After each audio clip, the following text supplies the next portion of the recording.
Hey guys, it's Mrs. Sheldon. I wanted to go ahead and do our read aloud for today. I chose this book. It's called Gilbert, Goldfish, Once a Pet. It's by Kelly DiPucchio and it's illustrated by Bob Shea. I chose this book because today is Cackly orange or Cackly colors, so orange and blue or orange and teal. But I also think it's a really good book, so let's read it. It says Gilbert, Goldfish, Once a Pet. It says, to any outsider, Gilbert had everything that a goldfish could ever want. He had a magnificent stone castle, a treasure chest full of gold, and a feast of tasty flakes that fell from the sky just in time for breakfast each day. But the one thing Gilbert did not have was a very thing that he most desperately wanted, a pet. Sometimes he imagined his pet would be small, sometimes big, sometimes really big. Sometimes Gilbert imagined his pet would have fur or feathers or even floppy ears. But every day and always, Gilbert imagined what it would be like to have a pet to care for and love.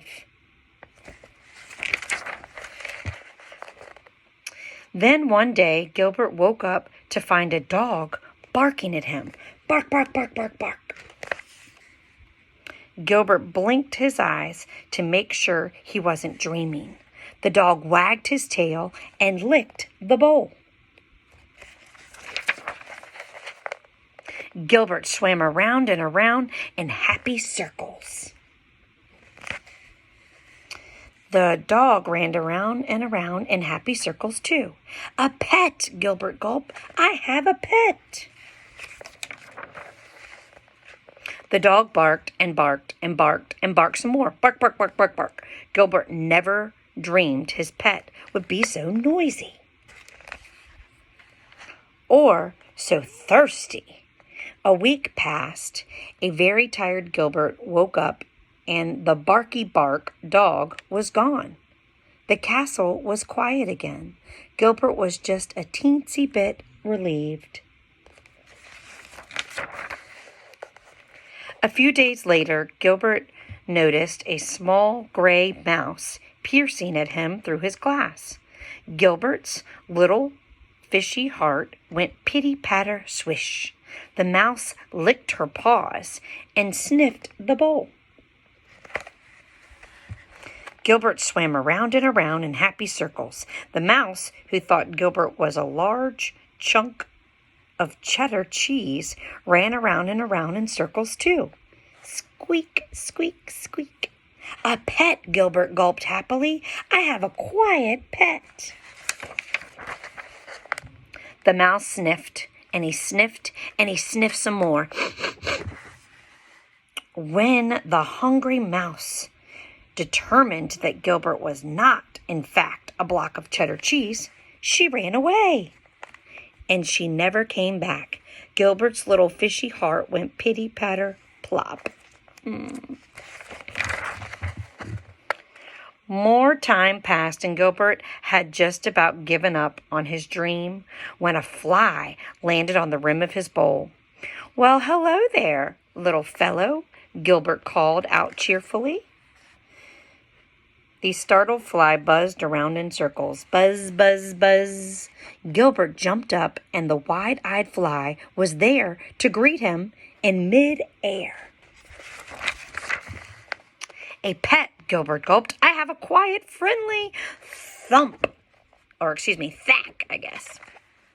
Oh my, poor fly, and poor Gilbert. He cried enough tears to fill the 10-gallon aquarium. He's so sad. In the morning, Gilbert opened his eyes, and somebody was watching him.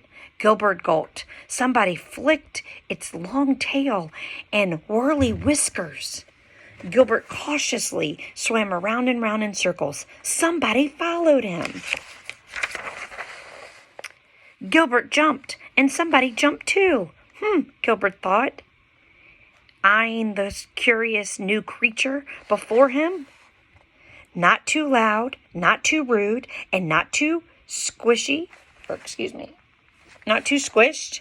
A pet, Gilbert gulped. I have the perfect pet. You look kind of hungry, Gilbert said. Would you like to join me for breakfast? Oh no, look at that picture. The creature moved in closer and closer and closer, and then it took a big bite of a delicious green flake. The pink ones are really good too, Gilbert said with a smile. Would you like me to show you around the castle? Now Gilbert really does have everything a goldfish could ever want, including a pet named Fluffy. What a cute book. Hope you guys have a great weekend. I'll see you on Monday.